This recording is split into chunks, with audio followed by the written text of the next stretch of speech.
Back at the chess game, Burnham plays Spock, and it's asking if there's a logical reason to sacrifice his rook. Spock replies that perhaps he simply dislikes rooks, which might be the funniest line from the episode. I'm not sure, you know? No, for sure. Yeah. Burnham says that perhaps he's simply trying to lose, which Spock considers an odd supposition, as he is a willing participant in the game. Burnham comments that Sarek would be disappointed at his lack of effort. I disappoint him, he disappoints me. The sun sets, a new day begins, Spock replies. It could feel like playing Monopoly with your friends or family. Like, sure, we all wanted to play this game, but an hour into it, and it's like, okay, I'm sick of this now. That could very well be, because I know that, that can wear on pretty quickly, and I have to assume that playing against Vulcans is especially irritating, you know? Well, I assume that playing against a human is irritating because I would imagine that humans are way more unpredictable than Vulcans are. No, probably. Have you ever played poker against somebody who doesn't play?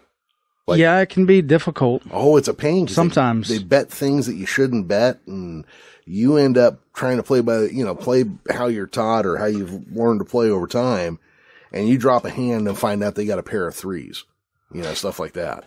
Yeah, now granted, playing like that will work for you in the short term, but it will not work for you in the long term playing against people who actually know how to play. No, well, because, you fourth hand and people are starting to pick apart what you're doing. But, by then, now they know, now they are poker players by that fifth or sixth hand. Before they were just betting, Yeah, I mean, plus, you might win a couple just from dumb luck, but, you're not going to win a whole tournament acting like that. So I think that may be what's going on here. Like, Spock's like, ugh, you're not playing within the rules of engagement that I already know. Yeah. Ugh. Burnham notes the next step in the game would be for his knight to take her pawn. Spock again makes a move she considers erratic, finally leading her to ask what he's doing, as she's only trying to help him. Spock reminds her that they have not seen each other in years, and she has no foundation to judge his character. He calls her self-important and tells her that she takes responsibility for things beyond her control, and mocks her guilt over the war with the Klingons and the death of their parents, because children should know when a warfaring race would attack, and goes on to mock her, saying that perhaps a child fighting a Klingon would have made a difference. When Burnham fails to see the point he's making, Spock is blunt. Burnham avoids reality because it's easier to shoulder a burden than it is to face grief. And, that's kind of true. She does do that. Mm-hmm. And, even in the later seasons, she continues to be like that. Yeah. So I watched season 3 and I don't think I've watched part of 4.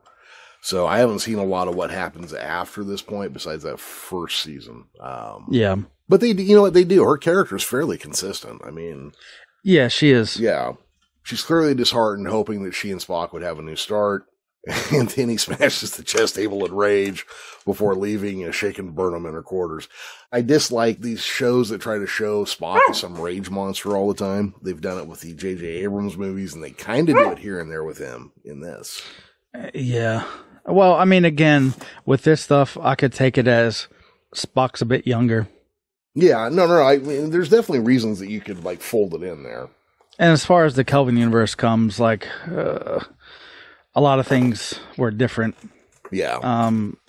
Because of Nero coming back in time. So I'm not necessarily concerned about the way he acts in the Kelvin universe versus here. But I really think a lot of his issues in this season of Discovery, and then even in Strange New Worlds, is because he's a younger Spock, man. He's not as old and seasoned. Yeah, exactly. Yeah. Seasoned as the Spock we know and love from TOS. Yeah, and his brain is stirred, so I guess you got to cut him a little slack, right? Yeah, he just came off of being stuck in an infinite loop of time where he experienced all of it at the same time. So I think we can cut him a little slack here. Yeah. I guess we'll back off him a tiny bit there. And just then, Pike's voice comes over the intercom, calling her to the bridge. She gives a pained chuckle as she reports she's on the way.